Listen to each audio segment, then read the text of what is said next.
अंकुर जी, आप सब लोगों को धन्यवाद देता हूं।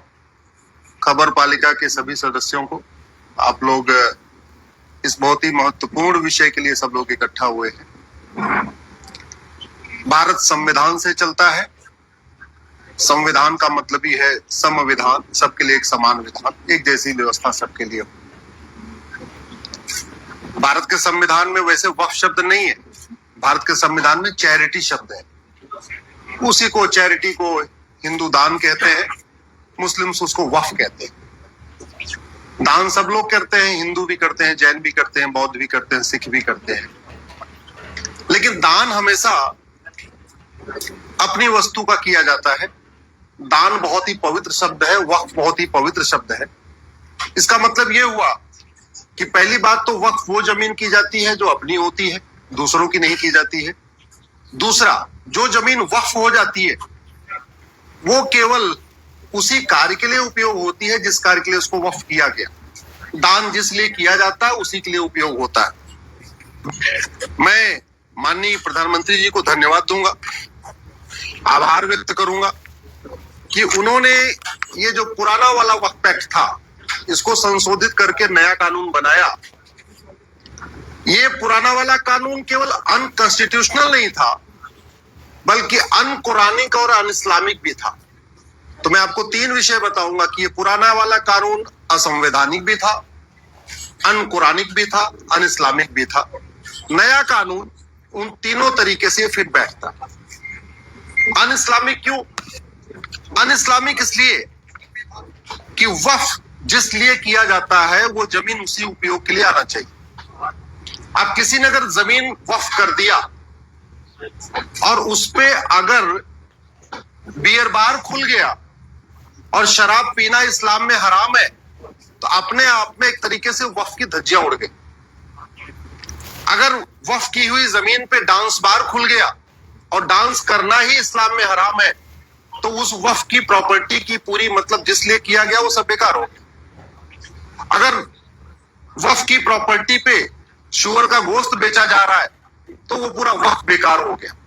और अभी तक पुराने कानून के अंतर्गत जो जमीनें वक्फ हो रही थी वहां पे वक्फ की जमीनों पे बियर बार खुल रहा था, वक्फ की जमीनों पे डांस बार खुल रहा था, वक्फ की जमीनों पे हुक्का बार खुल रहा था, वक्फ की जमीनों पे सट्टा बार खुल रहा था, वक्फ की जमीनों पे कैसीनो खुल रहा था, वक्फ की जमीनों पे शुअर का मांस बेचा जा रहा था। ऐसे अनेक कार्य हो रहे थे जो इस्लाम में हराम है। दूसरी बात, वक्फ जो है, वक्फ, दान, चैरिटी, तीनों एक ही शब्द है। अपनी जमीन की जाती है, दूसरों की नहीं। अपनी जमीन जो जायज तरीके से कमाई गई हो, पुश्तैनी जमीन हो या मेहनत ईमानदारी से खरीदी गई जमीन हो। दूसरों की जमीन को कब्जा करके उसको वक्फ प्रॉपर्टी डिक्लेयर करना, यह भी अपने आप में अनकॉन्स्टिट्यूशनल भी है और हराम भी है। और ये देखा गया कि इस कानून का दुरुपयोग करके ये किया गया। गांव समाज की जमीन थी, गरीबों की जमीन थी, भूमिहीनों की जमीन थी, मजलूमों की जमीन थी, चुपचाप उसको वक्फ प्रॉपर्टी डिक्लेयर कर दिया गया और डिक्लेयर करके उसको बेच भी दिया गया। ऐसे देश में अनेक कैसे केस हैं जहां वक्फ प्रॉपर्टी पे 5 स्टार होटल चल रहा है, जहां वक्फ प्रॉपर्टी पे लोग अपना धंधा व्यापार कर रहे हैं, वहां मैरिज हॉल बने हुए हैं, वहां पे जो है अनेक जिम बने हुए हैं। सारे वो काम हो रहे हैं जो इस्लाम में नहीं होने चाहिए। तो ये भी चल रहा था। ये जो नया कानून आया, पहले तो इसने ये कानून कहा है, इसमें सेक्शन 40 जिसमें अनब्रिडल्ड पावर थी, अनलिमिटेड पावर दे रखी थी वक्फ बोर्ड को कि जहां हाथ रखे वही जमीन उसकी, उस सेक्शन 40 को इसमें बदला गया है। इसका मतलब ये हुआ कि अब जायज तरीके की जमीन ही वक्फ डिक्लेयर हो पाएगी। जो नाजायज जमीन है, जो हराम जमीन है, जिसको इस्लाम में हराम कहा गया है, उसको वक्फ बोर्ड वक्फ प्रॉपर्टी डिक्लेयर नहीं कर पाएगा।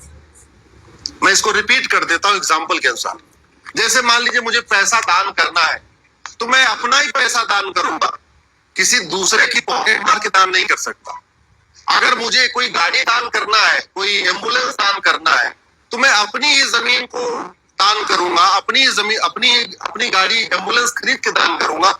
किसी हॉस्पिटल की एम्बुलेंस चोरी करके उसको दान नहीं कर सकता। वैसे वक्फ भी अपनी जमीन होती है। दुर्भाग्यवश इस 1995 वाले कानून को दुरुपयोग करके वक्फ बोर्ड दूसरों की जमीनों पे कब्जा कर रहा था, और मैंने जैसे पहले बताया था उसको अलग तरीके से बेच रहा था, लैंड माफियाओं को बेच। अब इस नए वाले कानून में, जिसका नाम उम्मीद है, ये बिल्कुल पूरी तरीके से उम्मीद पे खरा उतरने वाला कानून है। संविधान की उम्मीद पे भी खरा उतर रहा है, और जो गरीब मुस्लिम्स हैं उनकी आशा पे भी खरा उतरेगा। क्योंकि अब वो जो जमीन है, वक्फ में प्रॉपर्टी में जितनी जमीनें हैं, पहली बात तो ऑडिट के बाद आएगी, और जो जमीनें हैं उनका प्रॉपर सदुपयोग होगा। अभी डीएम को यह अधिकार दे दिया गया है कि वो ऑडिट भी कर सके, देखभाल भी कर सके, उन जमीनों का कैसे सदुपयोग हो रहा है उसको भी देख सके। तो कम से कम इसमें ट्रांसपेरेंसी आएगी। एक बाकायदा ऑनलाइन रजिस्ट्री का एक नया पोर्टल भी है जहां उसको रजिस्टर भी किया जाएगा। तो जो भ्रष्टाचार था वो भ्रष्टाचार खत्म होगा, जो अनैतिक कार्य हो रहे थे वो अनैतिक कार्य भी खत्म होंगे, जो दूसरों की जमीन पे कभी कभी कब्जा कर लिया जा रहा था, कभी किसी मंदिर को कब्जा कर लिया, किसी गुरुद्वारे को कब्जा कर लिया, वो काम भी अब रुकेगा। और सबसे बड़ी बात कि जो वक्फ की प्रॉपर्टी है अब वो माफियाओं के कब्जे से मुक्त होगी और उसका सदुपयोग होगा। उसका लाभ जो हमारी गरीब मुस्लिम बहनें हैं, चाहे वो 3 तलाक से पीड़ित है, या विधवा हो गई है, या उनको और कोई समस्या है, उसका उनको लाभ मिलेगा। वक्फ की प्रॉपर्टी का उपयोग कम से कम अब तालीम के लिए भी हो सकेगा, वहां स्कूल वगैरह भी खुल सकेंगे उनके गरीबों के लिए, बच्चों के लिए। एक कंप्लीट जब इसका डिजिटलाइजेशन का भी इसका प्रोसेस शुरू होगा, जब डिजिटल चीजें होती जाएंगी तो स्वाभाविक सी बात है उसमें धोखाधड़ी की समस्याएं खत्म होती जाएंगी। एक मुस्लिम्स के बीच में एक बहुत ही कम संख्या होती है वोहरा और आगा खानी की। वो बेचारे माइनॉरिटी के अंदर माइनॉरिटी है, इसलिए उनको कोई सुनता ही नहीं था। तो कम से कम उनका अपना अलग का उनका एक अपना स्वयं का बोर्ड बन जाएगा। लगभग 80% प्रॉपर्टीज भ्रष्टाचार की भेंट चढ़ी हुई हैं, उनकी प्रॉपर ऑडिट होगी, और ऑडिट के बाद जो चीजें जिसकी हैं, जो सरकारी संपत्ति है वो सरकारी संपत्ति वापस होगी, और जो वास्तव में वह प्रॉपर्टी है उसका प्रॉपर यूटिलाइजेशन होगा। मैं उदाहरण के लिए कुछ मिसयूज बताता हूं। चेन्नई में 2 भाई आपस में लड़ रहे थे, दोनों मुस्लिम परिवार के 2 बच्चे आपस में लड़ रहे थे। 100 साल पुरानी प्रॉपर्टी थी, उसको वह प्रॉपर्टी डिक्लेयर कर दिया।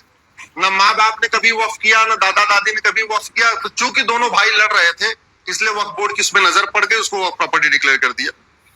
इसी तरीके से मेरठ में एक गरीबों का पूरा हॉस्टल बना हुआ था, उसको वक्फ प्रॉपर्टी डिक्लेयर कर दिया और उनको हटा दिया। जो बेचारे वहां पे गरीबों के लिए हॉस्टल चला रहे थे उनको हटा दिया। चेन्नई में ही हिंदू मंदिर को कब्जा बता दिया वक्फ प्रॉपर्टी। हरियाणा में एक गुरुद्वारे को बता दिया कि ये वक्फ प्रॉपर्टी है। कर्नाटक में ऐसे लगभग 1200 एकड़ जमीन थी, किसानों की जमीन थी, उनको बाद में पता चला थी वक्फ प्रॉपर्टी। तो जो चोर दरवाजे से काम हो रहा था वो बंद होगा, प्रॉपर इसका पब्लिकेशन होगा, और संविधान की दृष्टि से, जिसको कहते हैं संवैधानिक तरीके से, कि अब इसका नए वाला कानून संविधान की दृष्टि से खरा उतरता है। अकाउंटेबिलिटी है, रिस्पॉन्सिबिलिटी है, वक्फ बोर्ड की मनमानी खत्म होगी, भ्रष्टाचार खत्म होगा, और अब आगे से जितना पहले कब्जा किया गया है उसका भी ऑडिट होगा।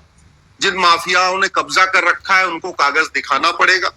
वो कागज नहीं दिखाएंगे, ये सिस्टम बंद होगा, तो स्वाभाविक सी बात है उसका लाभ सबको मिलेगा। और सबसे ज्यादा लाभ तो इनफैक्ट मुस्लिम गरीब महिलाओं को मिलेगा, विधवा महिलाओं को मिलेगा, तलाकशुदा महिलाओं को मिलेगा, उनके बच्चों को मिलेगा। इसलिए मेरा ये मानना है ये जो पुराना कानून था पूरी तरीके से। 1-2 बातें और इसमें मैं बता दूं। जैसे आपको पूरे गल्फ कंट्री में एक भी मजार नहीं मिलेगी, क्योंकि मजार बनाना इस्लाम में हराम माना गया है। पूरे गल्फ कंट्रीज में आपको एक भी दरगाह नहीं मिलेगी।